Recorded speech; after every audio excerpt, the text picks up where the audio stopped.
মনে করেন আপনার ওভারলোড হয়েছে, ওই সময় আপনার কারেন্ট সেটিং চেঞ্জ করবে। তাহলে ডান পাশেরটা ক্লিক করে alarm status record setting group 1, এই সেটিংগুলো গ্রুপের মধ্যে থাকে। এখানে নিচেরটা আসলেন প্রোটেকশন গ্রুপ 1, আবার নিচেরটা।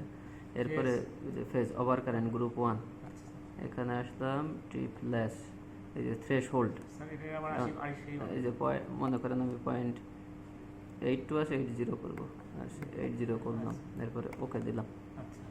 এরপরে আপনি ব্যাকে যান, প্রোটেকশন গ্রুপ 1, আউটপুট কনফিগারেশন এখানে দরকার নাই, setting group global setting, commissioning, setting mode, change mode, এটাই ঢুকবেন। এখানে ঢুকে এই যে এডিট সেটিং, এক্সিট, প্রেস ওকে। এই যে সেটিং চেঞ্জ প্রোটেক্টেড, মানে আমি এখন 0.80 করে দিছি, এটা 80 আছে। স্যার এটা আমার